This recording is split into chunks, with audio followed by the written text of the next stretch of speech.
Dear friends of Islam, today we bring you another inspiring story filled with wisdom and faith. May this account encourage you in your journey and strengthen your belief. Don't forget to subscribe and enable notifications so you never miss any updates from the Legacy of Islam channel. This is a true story that took place in the United States, involving a young man with an extraordinary experience. May Allah guide us to be steadfast in faith like him. The story follows a young man of Arab descent who had just completed his studies in America. He was blessed by Allah with the opportunity to study Islam deeply and engage in dawah, Islamic preaching. Alongside his studies, he was an active Islamic preacher in the country. One day, he became close friends with a Christian man, hoping that, by Allah's guidance, his friend would one day embrace Islam. Their friendship grew strong over time. One day, as they were walking through a village in America, they happened to pass by a church. The Christian friend invited the young Muslim to enter. At first, he was reluctant, but after persistent insistence from his friend, he hesitantly agreed. Inside the church, the Muslim young man sat quietly on one of the benches, observing the customary traditions. When the priest entered, the congregation stood up in respect before sitting down again. However, the priest suddenly looked surprised and announced, "There is a Muslim among us. I asked him to leave immediately." The young man remained seated, staying silent. The priest repeated his demand several times, but the young man did not respond.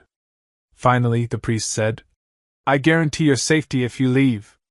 Hearing this, the young man stood up and walked towards the exit. Before leaving, he turned around and asked the priest, "How did you know that I am a Muslim?" The priest replied, "I recognized the sign of faith on your face." The young man smiled and was about to leave when the priest saw an opportunity to challenge him. He invited the young man to a debate, hoping to corner him with difficult questions. The young man paused for a moment and then said, "I will accept your challenge, but you must first answer 2 of my questions correctly." He then posed the following questions. 1. Name the one that has no second, the 2 that have no third, the 3 that do not lead to 4, and so on, up to 9. 2. Name something that breathes but has no soul. 3. What is meant by a moving grave carrying its contents? 4. Who lies but still enters paradise? 5. Name something Allah created that He did not like. 6. Name something Allah created without a father or mother. 7. Who was created from fire, punished by fire, and preserved by fire? 8. Who were made of stone, punished with stone, and protected by stone? 9. Name something created by Allah that is considered a great thing. 10. Name a tree with 12 branches, each having 30 leaves, with 5 divisions, 3 in the shade and 2 in the sun.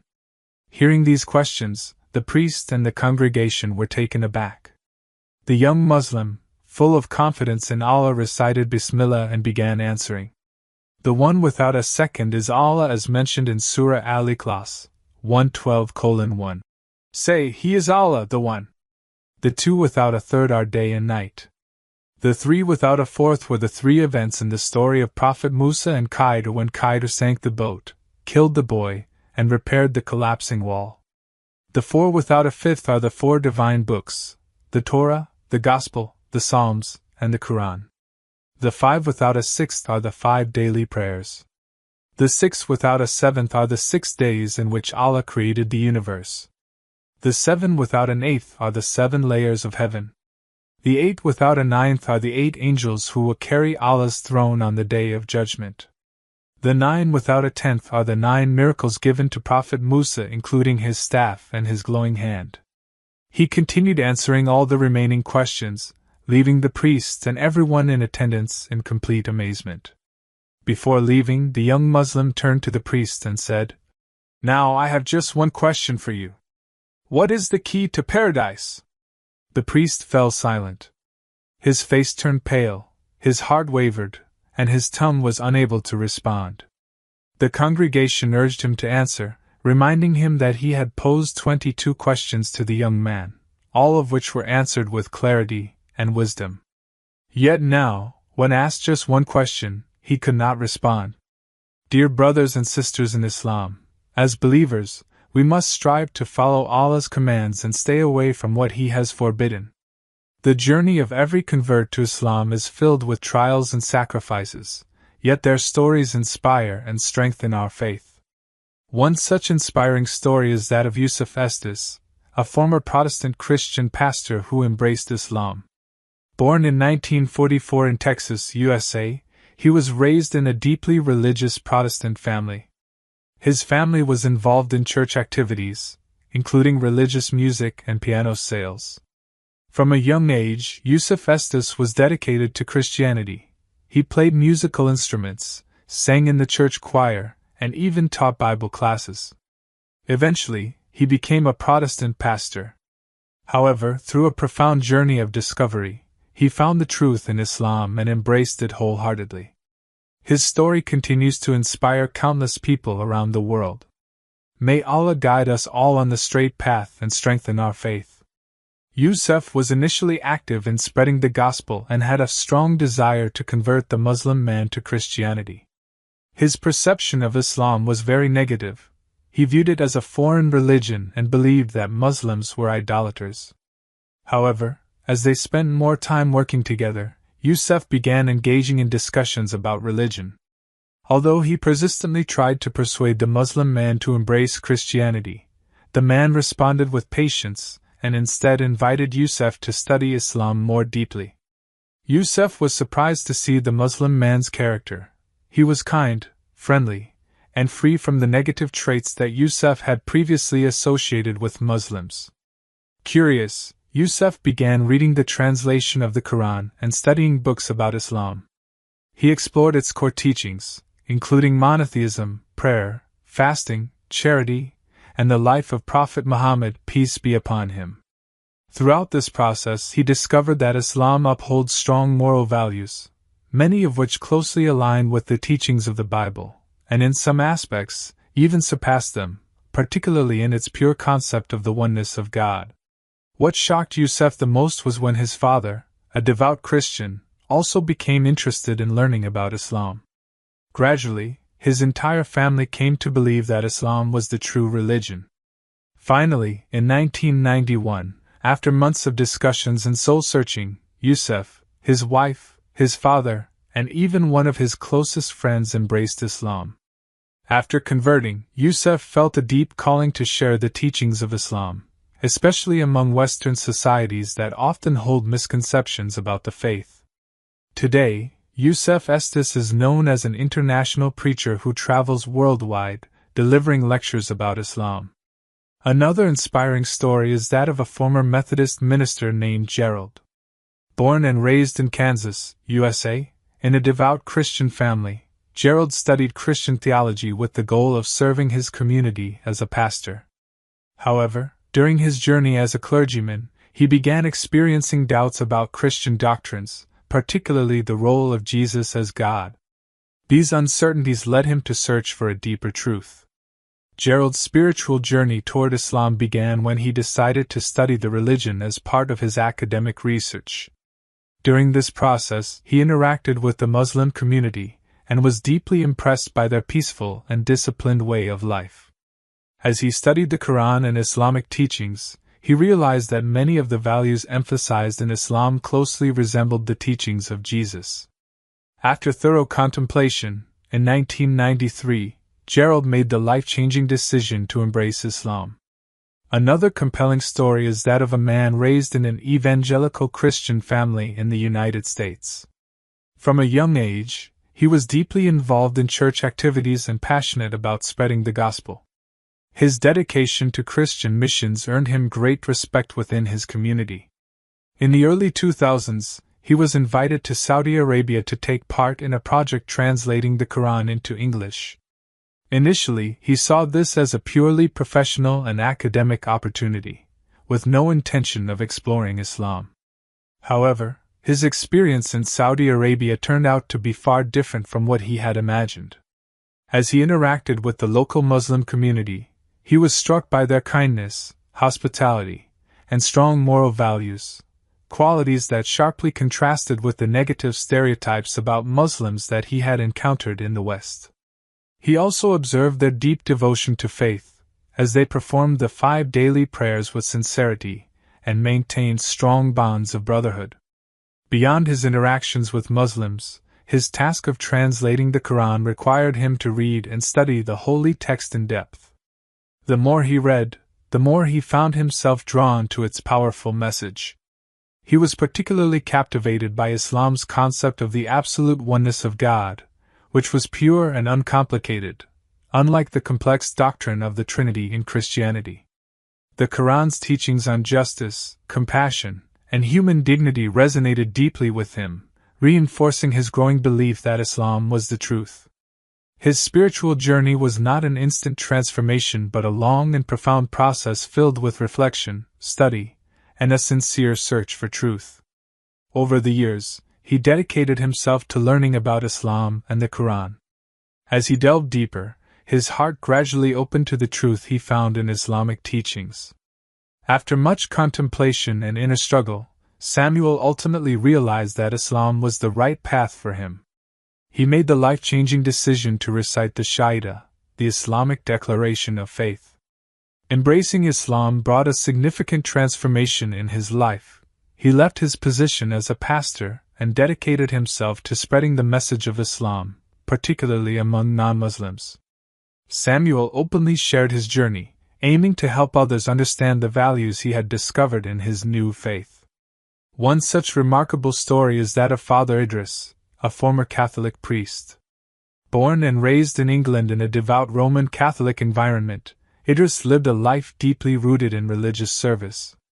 As a priest, he guided his congregation, delivered sermons, and devoted himself to the spiritual needs of his community. Despite his outwardly meaningful role, Idris felt an inner restlessness that was difficult to explain. There was an emptiness within him that could not be filled, even after years of devotion to Catholic religious life. He found himself questioning fundamental aspects of Catholic theology, particularly the concept of the Trinity and the true purpose of human existence. These doubts left him searching for a simpler and clearer understanding of faith. Struggling with these uncertainties, Idris made the difficult decision to leave his position as a priest. It was not an easy choice, considering his long-standing role in the church and the life he had built. Seeking clarity, he traveled to different places, and one of his most impactful journeys was to Egypt.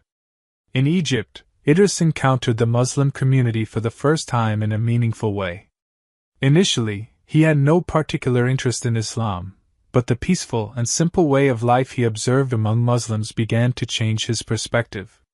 He noticed that Islam was not just a religion, but a complete way of life that guided all aspects of a person's existence. As he continued his search, Idris began studying Islam more seriously. He found that the teachings of the Quran answered many of the questions that had troubled him for years. Over time, he grew convinced that Islam was the path he had been seeking. He eventually embraced Islam and dedicated himself to sharing his newfound faith with others. He began delivering lectures, writing articles, and speaking at international forums to convey the true message of Islam. His mission was to highlight how Islam fosters a harmonious relationship between humans and God, as well as between fellow human beings, and how the teachings of the Prophet Muhammad serve as a guiding example for all. Another former Christian leader whose story gained significant attention is Father Harrion Heggie, a Catholic priest from the United States. Harrion Heggie's journey to Islam became widely discussed after he publicly announced his conversion through his personal blog. He revealed that his interest in Islam had existed for decades, but had only recently led him to take the final step. Originally from California, Harrion Heggie studied as a monk at the Holy Resurrection Monastery in Michigan. In 2007, he converted from the Russian Orthodox Church to the Eastern Catholic Church. Despite his dedication to Christianity, he felt drawn to the teachings of Islam on multiple levels. In his writings, he described his conversion as a long and deeply personal process. He explained that his growing belief in the Quran helped him realize that humans worship only one God and submit to Him even before they are born. He quoted Surah Al-Araf, 7:172, where Allah reminds humanity of their testimony to His Lordship before their earthly existence. Before embracing Islam, Haryan Hegi was highly respected in Christian circles for his piety and kindness. However, the more he studied Christian theology, the more he found his heart inclining toward Islamic teachings. He eventually reached the conclusion that Islam was the true path to God. Following his conversion, Haryan Hegi changed his name and fully embraced his new identity as a Muslim. His decision to become a Muslim was not only a spiritual transformation, but also a significant change in his life's direction. News of Haryan Hegi's conversion quickly spread on social media, attracting the attention of both Muslims and non-Muslims worldwide. He received an overwhelming amount of support from Muslims in various countries, who welcomed him with warmth and kindness. Haryan Hegi himself expressed amazement at the hospitality and brotherhood he experienced within the Muslim community, stating that he had never encountered such warmth before in his life.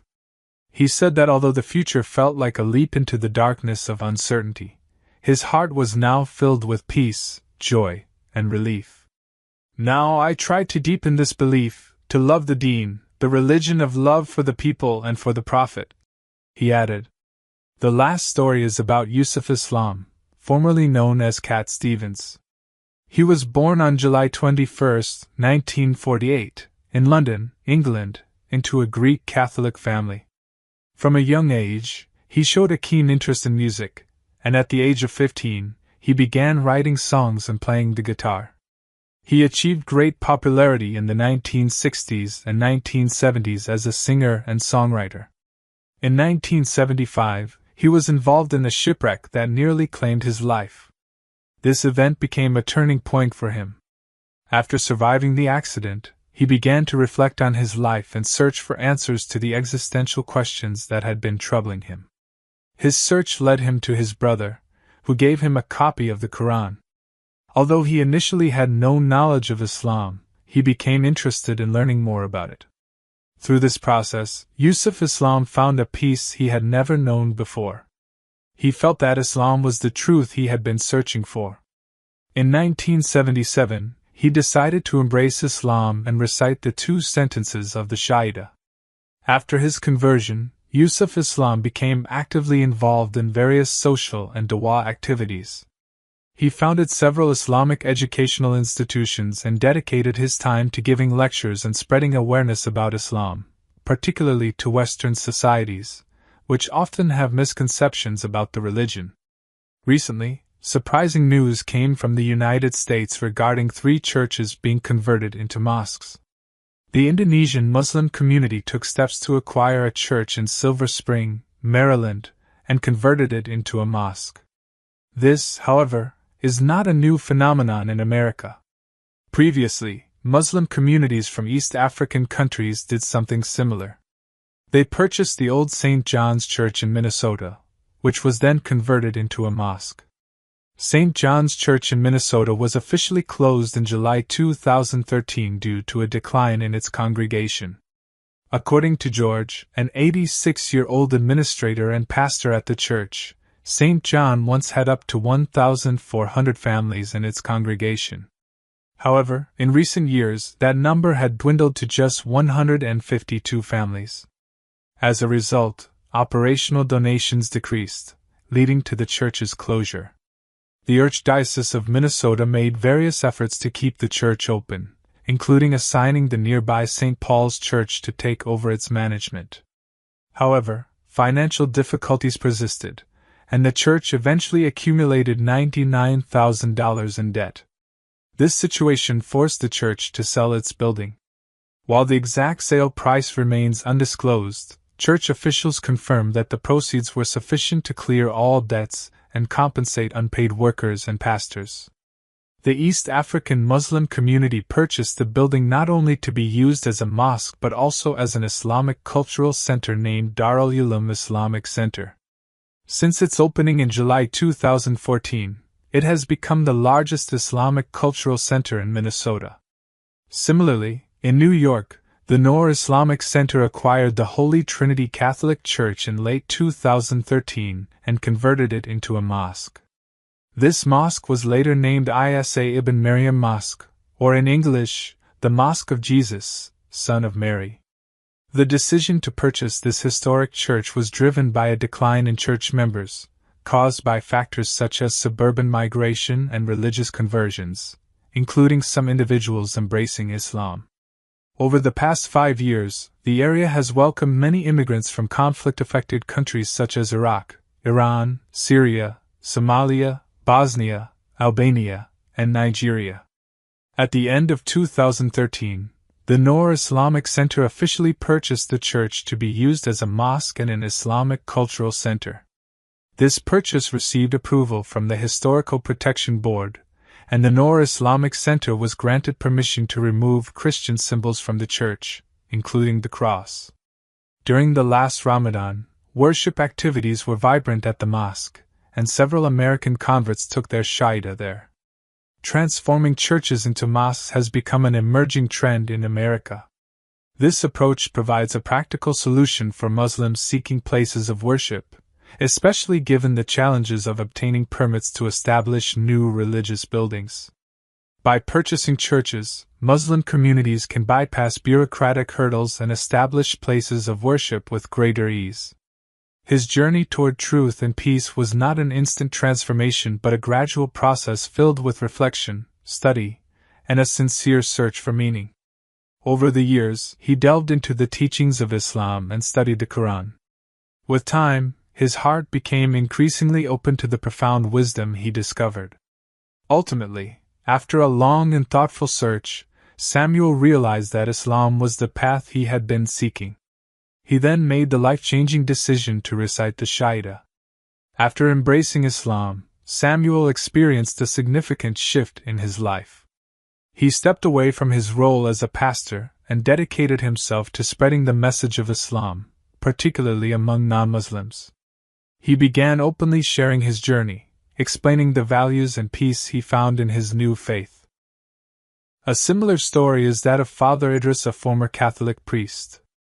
Born and raised in England in a devout Roman Catholic family, Idris devoted his life to serving the Church.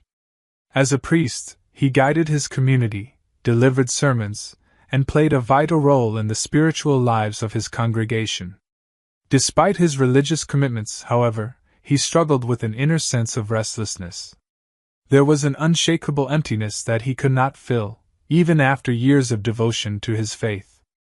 Idris found himself increasingly unsatisfied with the theological explanations of Catholicism, particularly the concept of the Trinity. Seeking a simpler, clearer path to understanding God and the purpose of life, he made the difficult decision to leave his position as a priest.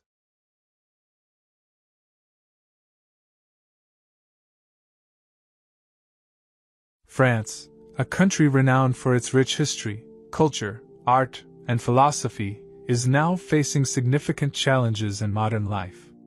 Amid rapid technological advancements and a fast-paced lifestyle, many individuals experience a sense of emptiness despite having everything they could possibly need. While the Western world appears to offer freedom, prosperity, and limitless opportunities, there remains an underlying void that compels people to seek deeper meaning in life. This quest for fulfillment has led many French citizens to explore Islam. Modern life is often characterized by an unending pursuit of career success, social status, and material wealth. For many, daily life revolves around work, shopping, and consumption, leaving little room for self-reflection or spiritual growth.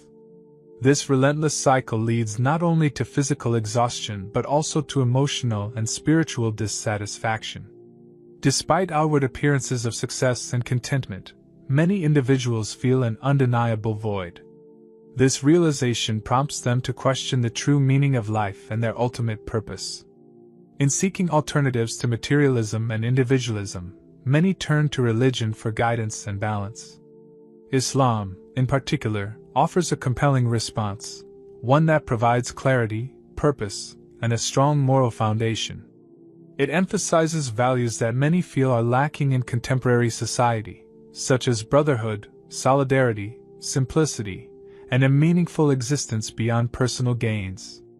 For those who find themselves disillusioned by excessive freedom and material indulgences, Islam emerges as a fulfilling and structured way of life. It teaches that true happiness lies not in material possessions but in gratitude, devotion to God, and meaningful relationships with others. Through acts of worship, charity, and adherence to a moral framework, Islam offers stability in an otherwise uncertain world. Beyond the search for personal meaning, the social challenges in France have also contributed to a growing interest in Islam. Social inequality, economic crises, and political tensions have left many feeling disconnected from the existing system. In cities such as Paris, Marseille, and Lyon, the widening gap between rich and poor has deepened social divisions. A society once characterized by strong communal ties now struggles with fragmentation along lines of class, ethnicity, and religion. Issues such as high youth unemployment, limited educational opportunities, and tensions between different communities have furthered a sense of disenchantment. Islam's emphasis on social justice, brotherhood, and collective well-being resonates with those who feel marginalized. The Islamic concept of justice appeals to those who seek a fairer society where individuals are valued regardless of their background or status. For many French citizens, the journey to Islam is not an abrupt transformation but rather a gradual process. Initially, they may develop an interest through conversations with friends or exposure to Islamic teachings on social media. However, as they delve deeper, they begin to experience the spiritual depth and wisdom embedded in Islam. This shift in perspective often brings a newfound sense of peace and clarity. It is not just adults who find themselves drawn to Islam. Many young people also turn to it as a way of life that provides purpose and tranquility. Those who once felt anxious about the future and burdened by modern pressures find solace in the teachings of Islam, which offer a true source of inner peace. As many French individuals embarked on a journey to seek deeper meaning in life, their conversion to Islam did not occur in isolation. The presence of established Muslim communities in France played a crucial role in guiding new converts and facilitating their understanding of Islam. These communities not only provided a sense of belonging for Muslim immigrants but also served as bridges for those outside the faith, helping introduce them to Islamic teachings. In this chapter, we will explore how these communities contributed to the growth of Islam in France and how social interactions between Muslims and non-Muslims accelerated the spread of the faith. Islam first made its way to France in the 19th century, primarily through migration from North African countries such as Algeria, Morocco, and Tunisia. However, the connection between France and the Muslim world deepened significantly after World War II, when France required labor to rebuild its economy. Workers from its North African colonies arrived, bringing their faith with them. Over the years, the Muslim population in France grew substantially, and today, France has the largest Muslim population in Europe, with many residing in urban centers such as Paris, Marseille, and Lyon. Initially, Muslim communities remained relatively isolated, but in recent decades, they have become more integrated into French society, creating opportunities for non-Muslims to learn more about Islam. This increased social integration has played a significant role in attracting many non-Muslims to explore Islam more deeply. Mosques and Islamic institutions in France serve not only as places of worship but also as cultural and social hubs. These spaces are instrumental in disseminating Islamic knowledge and values. While mosques are primarily used for communal prayers, they also host a variety of activities, including religious lectures, educational seminars on Islamic teachings, and celebrations of Islamic holidays such as Eid al-Fitr and Eid al-Adha. Many non-Muslims have attended these events, providing them with an open and welcoming environment in which to learn about Islam. Such experiences have helped dispel misconceptions and foster greater understanding. Visitors to mosques can listen to sermons that highlight Islam's peaceful and just nature. They are also introduced to concepts of spiritual growth and the importance of leading a righteous life. Many mosques in France offer educational programs, such as Arabic language classes and Quranic studies, for those interested in deepening their knowledge. These resources not only provide theoretical understanding but also allow individuals to experience the spiritual and practical aspects of Islam firsthand. Furthermore, formal Islamic educational institutions, including Islamic schools and universities, have been established across France. These institutions offer courses that cover not only religious principles but also ethical values, morality, and guidance on how to apply Islamic teachings in modern life. The growing accessibility of Islamic education has made it easier for individuals to engage with Islam, leading many to embrace the faith. Despite these positive developments, Islam in France faces significant challenges, particularly due to negative stereotypes and prejudices. In the aftermath of terrorist attacks and the association of Islam with extremism, the religion has been unfairly portrayed in the media and by certain political groups as violent and intolerant.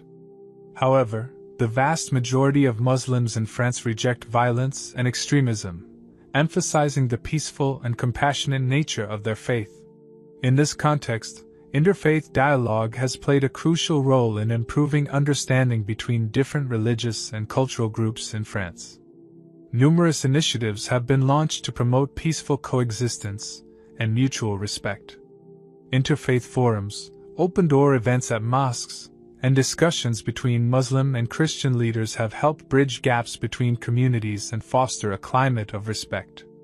These initiatives provide non-Muslims with direct interactions with Muslim communities, allowing them to learn about Islamic teachings and experience the faith's peaceful nature firsthand. Many people who were previously misinformed or fearful of Islam have realized that their concerns stem from misunderstandings rather than reality. Such initiatives have been instrumental in reshaping perceptions of Islam and gradually reducing distrust among the French public. Beyond physical institutions like mosques and Islamic centers, social media has become a powerful tool in spreading knowledge about Islam in France. Platforms such as YouTube, Instagram, and Facebook provide accessible and immediate ways for people to learn about the faith, engage in discussions, and ask questions. For many young individuals, social media has played a pivotal role in their journey toward discovering Islam. Islamic scholars, activists, and influencers have utilized digital platforms to share educational content that clarifies Islamic teachings, dispels misconceptions, and provides spiritual guidance. Videos, podcasts, and articles about Islam are now readily available, making it easier for those interested to gain knowledge. These platforms also allow converts to narrate their journeys to Islam, offering inspiration to those seeking spiritual fulfillment. Moreover, social media has fostered online communities where individuals from diverse backgrounds can connect, ask questions, and support one another in their exploration of Islam. This digital space has made the process of learning about and embracing Islam more inclusive and accessible, reducing barriers for those hesitant to engage in traditional settings. One of the most significant transformations over time has been the evolving perception of Islam in France. While challenges and tensions persist, particularly in political and social spheres, Islam is increasingly recognized as a part of French society. Younger generations, in particular, exhibit greater openness and willingness to engage with different religious and cultural traditions. In urban centers, interest in halal food, Islamic fashion, and cultural events related to Islam has grown, reflecting a broader shift towards acknowledging Islam as an integral aspect of France's diversity. The recognition of Islam in France is not merely about acknowledging its religious significance but also about understanding its contributions to social cohesion. Islam emphasizes justice, equality, and respect for others, values that can play a crucial role in fostering an inclusive society. Despite Islam's growing acceptance, the journey has not been without challenges. Stereotypes and discrimination remain significant obstacles. Media narratives frequently associate Islam with extremism, overshadowing the reality that the vast majority of Muslims uphold peaceful teachings.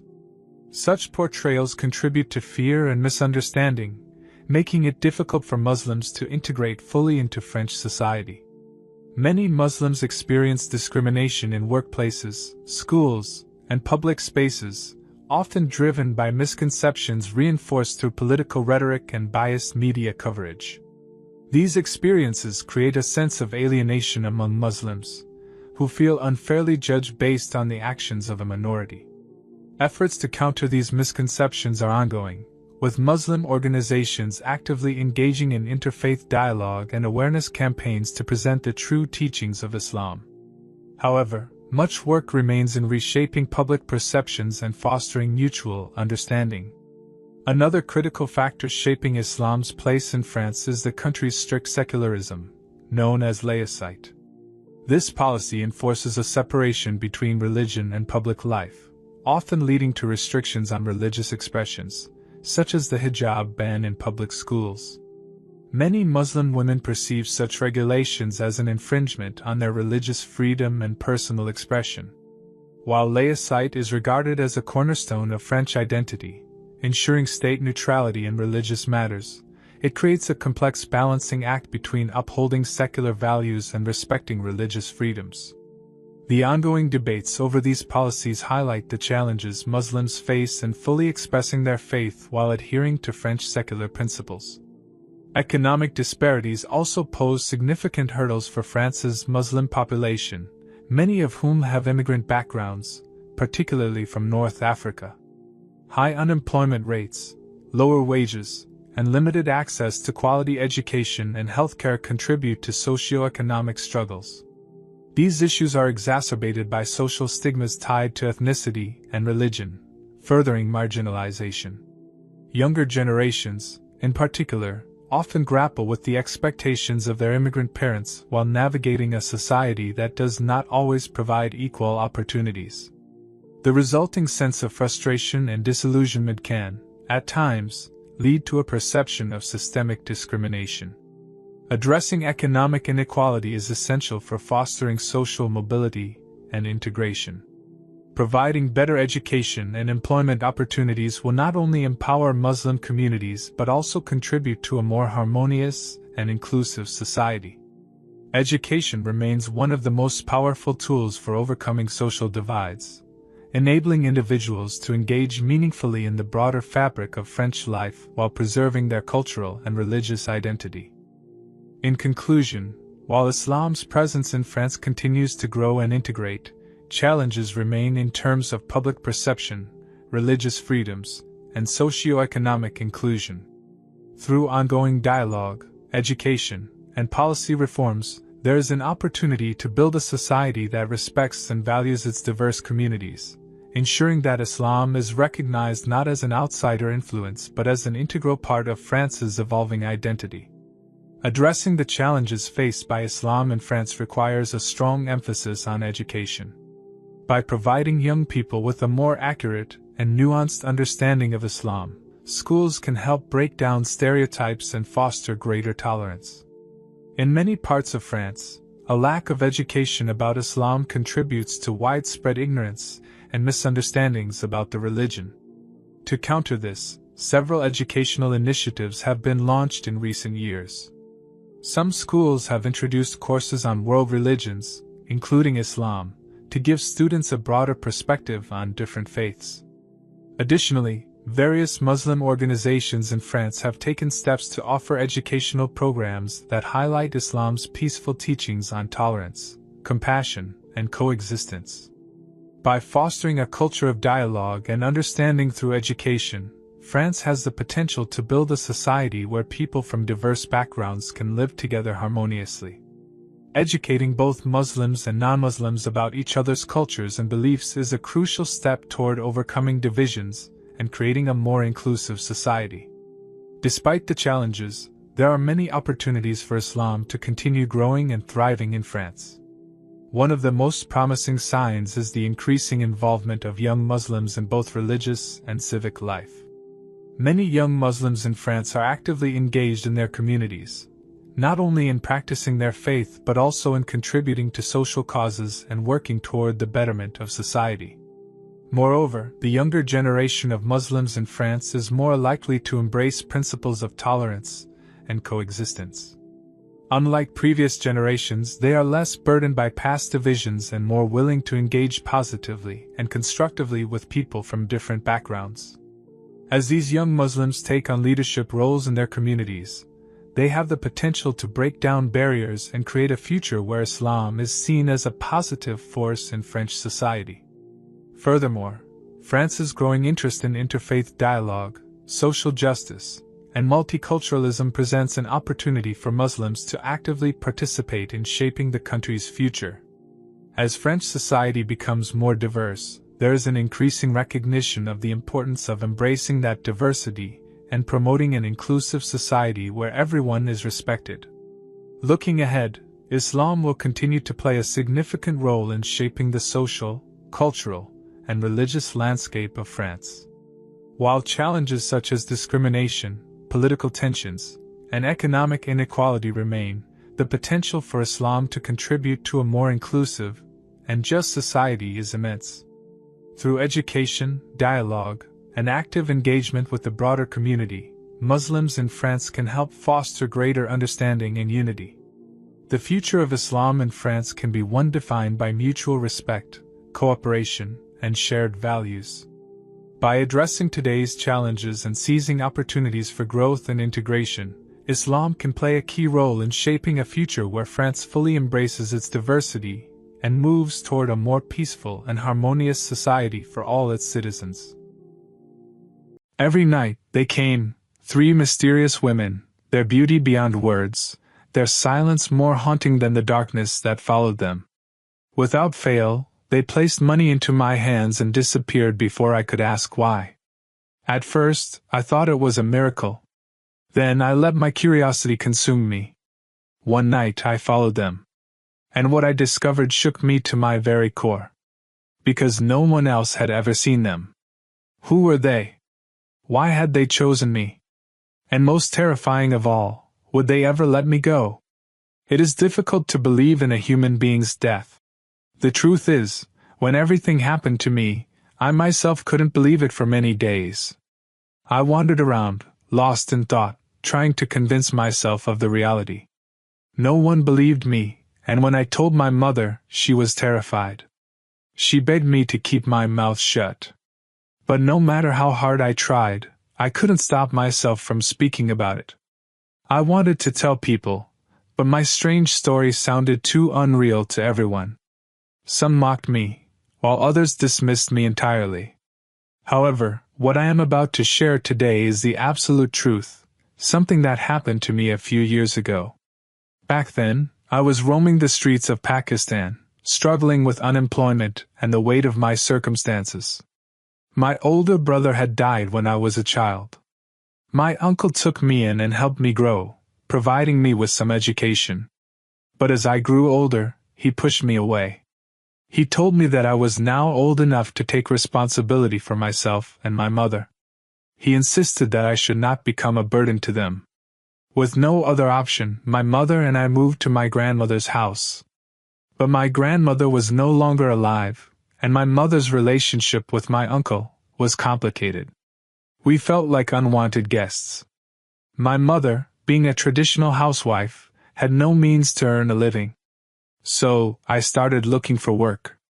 However, I was neither educated nor old enough to secure a stable job. I struggled daily, searching for employment in vain. Meanwhile, my uncle began resenting us for staying at his house without contributing. He grew increasingly frustrated. My mother feared that we might be forced to leave. Desperate, she urged me to find daily wage work. I spent entire days searching, but my efforts led nowhere. In a final attempt to help me, my mother sold her gold earrings to raise money for me to leave the country. With my uncle's assistance, I managed to travel to Saudi Arabia, believing that I would finally find a job. But once I arrived, I faced another harsh reality. I had no acquaintances there, no one to guide me. I had no idea where to go or how to find work. I was like a lost child in the dark, wandering aimlessly, empty-handed. For days, I faced nothing but disappointment. There was no arrangement for food or shelter, and I began to fear that if I failed here, I wouldn't even be able to return home. Despite my desperate efforts, I couldn't find a job. One day, exhausted and hopeless, I went to Masjid in Nabawi. There, I lay down, spending my days in prayer and seeking solace. Over time, I found myself less concerned about work and more focused on my spiritual journey. And this was the moment when my life took a drastic turn. Something extraordinary happened, something that changed me completely. Strange incidents unfolded, giving me chills and leaving me in awe. By the 10th night at the mosque, I had a strange feeling, as if someone was watching me. The sensation was so strong that I immediately looked around, but no one seemed to be paying attention to me. Dismissing it as my imagination, I went to sleep. But the next night, it happened again. The feeling was even more intense, as if someone was observing me closely, studying me. I searched the area, but I found no one.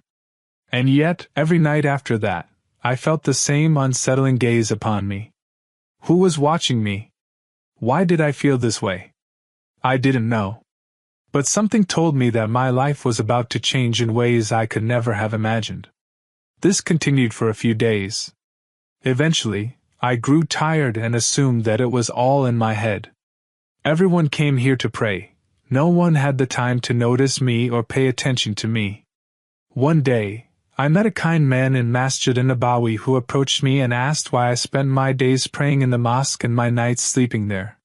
He inquired if I had no home, no family, and no job to support myself. Feeling both embarrassed and humbled by his sympathetic questions, I lowered my head. I shared my story with him, explaining the struggles I had faced: poverty, unemployment, and abandonment. I told him that since the world had forgotten me, I had turned to the house of Allah, believing He would not let me go empty-handed. Upon hearing my words, the man smiled gently, patted my shoulder, and assured me that Allah never sends His servants away empty-handed. He reminded me that while I had placed my trust in Allah, I had also forgotten about my mother. She must be waiting for me, worrying about me, and in need of financial support. He emphasized that I was her only source of hope and urged me to think about her instead of feeling defeated. The man explained that Allah rewards hard work and dislikes those who remain idle. He encouraged me to work hard, reminding me that while faith is essential, so is effort. He told me that he had been observing me for days and that today, he could no longer hold back from speaking to me. His words left me shocked. I realized he was the very person whose gaze I had felt upon me for days. He then invited me to his home for a meal. Touched by his kindness, I accepted. His house was near Masjid Nabawi, and I was warmly welcomed there. The hospitality of Arab people amazed me. I met his wife and 2 sons, and they treated me with great warmth. As soon as I ate the delicious meal they prepared, I felt an overwhelming drowsiness. Despite my exhaustion, the man's sons kept me engaged in conversation. Finally, I admitted my fatigue and expressed my desire to leave. However, the family insisted that I stay the night. Feeling both grateful and embarrassed by their generosity, I initially hesitated, fearing I would become a burden to them. But their hospitality was genuine, and I finally agreed to stay. That night, they gave me a small room on the upper floor of their house. The room was empty, and the cool summer breeze flowed through it. I laid a sheet on a cot on the floor and quickly fell into a deep sleep. Sometime in the night, I felt as though it was raining heavily. I could feel water showering over me, but my exhaustion was so great that I couldn't fully wake up. Eventually, I surrendered to sleep again, unaware of how long the rain lasted or when it stopped. The next morning, I woke up outside the room at 10 a.m. The door was slightly ajar, and I was disoriented. Something about my surroundings unsettled me. The events of the previous night felt strange, and an eerie feeling crept over me. I was no longer just a young man struggling with life. Circumstances had forced me to mature far too soon. I got up and made my way downstairs. The house was eerily empty. The usual sounds of activity were missing. When I looked toward the kitchen, I noticed a large piece of paper placed on the shelf. There was a note written in English on the paper. It said that they would all return home in the evening and that breakfast was ready for me in the kitchen. It also mentioned that if I wanted to stay at the mosque, I could eat and rest. I found this message strange but decided to have breakfast anyway. However, I wasn't even feeling hungry. I had a fever, and my throat felt sore. Taking my phone, I left the house and went to the mosque. By nightfall, my fever had worsened, and I felt completely drained. Lying there, I kept wondering what those people had given me in my food that had left me in such a state. And how did I even end up in that room last night? For 2 days I suffered from the same fever. I remained in the mosque, too weak to move, and the people who came to pray occasionally gave me something to eat and drink. I never saw that kind man again. A suspicion began to creep into my mind. Had he deceived me? Had he taken me to his house for some hidden purpose? But then I questioned myself. Why would he do that? I had nothing valuable that anyone could steal. I was still lost in these thoughts when, on the 3rd day, the man returned to the mosque. He approached me and explained that his wife had met with an accident, which was why he had been in the hospital and unable to visit. He seemed genuinely concerned about me, asking why I had left without having breakfast that morning. I hesitated, then, with some difficulty, I finally told him, "Thank you for your hospitality, but I do not wish to continue this acquaintance." He simply smiled and left without another word. As he walked away, I felt a pang of guilt, but I had made up my mind. Something strange had happened in his house, and I couldn't shake off the uneasy feeling. That night, after the Isha prayer, I was preparing to sleep when 3 Arab men approached me. They started speaking to me, mentioning something about insurance. I looked at them in confusion, as I did not recognize them. Their next move caught me completely off guard. They handed me a sum of money and left without saying much else.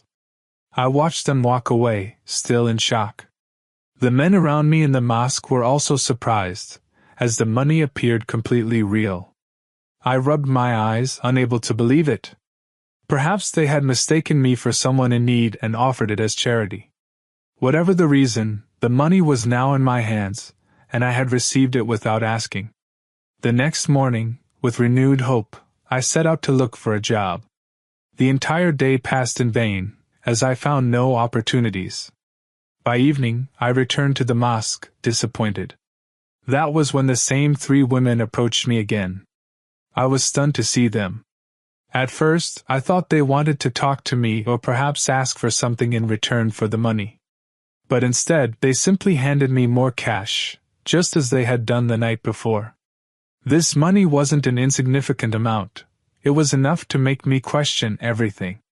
At first, I was anxious about accepting it, but then I felt relieved, thanking Allah for His unexpected help. However, this was no isolated incident. It started happening every single night. The same women would appear, give me money, and leave without explanation. I began to ask others in the mosque about them, hoping someone could provide me with answers. But their responses only deepened my confusion. No one seemed to know who these women were or why they were giving me money. The more I asked, the more disturbed I became. I had checked the money repeatedly. It was real, not counterfeit. But I couldn't understand why they were doing this. One night, I decided to hide in a corner, pretending to clean, so I could secretly observe them. But to my horror, the women came searching for me, even in my hiding spot. I was completely shocked when I stood in front of them. I froze in place, unsure of what to do. The women handed me the money and left without a word. I sat there, holding my head, overwhelmed by confusion. It became clear to me that this wasn't just a simple act of charity. Something bigger was at play. I was certain I was on the verge of getting caught up in something dangerous, yet I remained silent. Despite my suspicions, the greed for money was growing inside me. I had struggled with unemployment in my country, And even after traveling such a long distance, my luck hadn't changed. Now, with this sudden influx of money, my conscience wavered. If anyone else were in my position, they might have done the same. A large part of the money was sent to my mother, and I called her to ask how she was doing. She was overjoyed and told me to keep working hard, assuring me that Allah would soon reward my efforts. Her prayers should have been a source of comfort, but they only deepened my guilt. I couldn't tell her the truth, that I wasn't actually earning this money, but rather accepting it from 3 mysterious women. I was taking it not just to support myself but for my mother's happiness. But deep inside, I felt exhausted from the weight of it all. During this time, I kept seeing the same man at the mosque, the one who had once invited me to his home. It seemed like he was pleased to see me, but I avoided him. One day, he approached me and said he had something important to discuss. He had found a job for me and wanted to help. The moment I heard this, I refused outright. Deep down, I feared that if I accepted his help, I would become a pawn in his hands. Yet at the same time, I was blindly accepting money from unknown women every day. Poverty has a way of breaking even the strongest person. And I was just a helpless young man, desperately trying to support my mother. To ease my conscience, I started helping out at the mosque. I cleaned, fetched water for worshippers, and performed small tasks, convincing myself that the money I received from the women was my reward for hard work. But one day, when the women came to give me money, a few worshippers were sitting nearby. The women hesitated, stopping at a distance. I got up and approached them, took the money, and left. But as I counted it, I couldn't ignore the murmurs of those around me. The worshippers had noticed. I could hear them whispering, questioning why these women kept giving me money. Their words weighed on my mind, and I decided I needed to uncover the truth about them. I had no idea that what I was about to discover would shake me to my core. The next evening, as planned, the women came again and handed me money without speaking a word. This time, I was prepared. I discreetly tucked the money away and stood still, watching them leave. I waited a moment to ensure they wouldn't suspect I was following them, then quietly slipped out of the mosque and trailed behind. They walked quickly, heading toward an empty area. My heart pounded, but I kept my distance, determined to learn the truth. As they turned down a deserted path, I followed cautiously. Then, suddenly, they vanished. I stopped in my tracks, scanning the area, but they were gone. I searched frantically, but it was useless. They had disappeared without a trace. Had I been too slow? Or was something else going on? The next day, when they returned, I was more determined than ever. This time, I kept closer behind them as they left. I followed their every step, moving quickly to make sure I didn't lose them again. Then, as they turned behind a set of bushes, I hurried after them, only to come face to face with something that made my blood run cold. In front of me stood an old temple. My entire body went numb, and a chill ran down my spine. My mind raced with 1,000 thoughts, but fear gripped me so tightly that I couldn't move. I stood there, staring, unable to comprehend what I was seeing. Finally, I turned and ran back to the mosque, breathless and shaken. The moment I stepped inside, my body gave out, and I collapsed onto the floor, struggling to catch my breath. The next morning, I woke up with a fever. That evening, as I sat in my usual spot, I prayed with all my heart that those women would not come to me again. I had accepted so much money from them that stopping them now seemed impossible. Their presence filled me with an unsettling mix of fear and confusion. I was a devoted son to my mother. I couldn't afford to get myself into any trouble. But my prayers went unanswered. The Arab women came to me once again. They handed me money and tried to reassure me, but this time, I gathered the courage to follow them. As they walked away from the mosque, I called out to them. When I finally caught up, I pleaded with them not to come to me anymore, not to offer me any more help. With tears streaming down my face, I begged them to tell me why they had chosen to help me, when I had never once asked for it. The three women looked at me with a strange mix of fear and sorrow, as if they had been expecting this moment. Then, they began to explain. They had first seen me praying at the mosque, weeping as I begged Allah for money so that I could support my mother. They had watched me struggle, sleeping alone, eating only small portions, and barely surviving each day. Their hearts ached for me, and so they decided to help. I listened in shock as they continued. They told me that the presence I had always felt watching me, that constant, invisible gaze, was them. They had even helped me on nights I wasn't aware of. Once, when I had fallen into a deep sleep after a rare good meal, a heavy storm had rolled in. The rain poured relentlessly, and I was shivering from the cold. Without waking me, they had dragged me to shelter, closing the door to keep me warm. I had been completely unaware of their kindness, yet I had spent all this time fearing them, misunderstanding their intentions. When my unemployment persisted, they decided to support me in secret. They came every day, giving me money so I could survive. But what truly shook me was what I discovered next. When I asked the people around the mosque about them, everyone was baffled.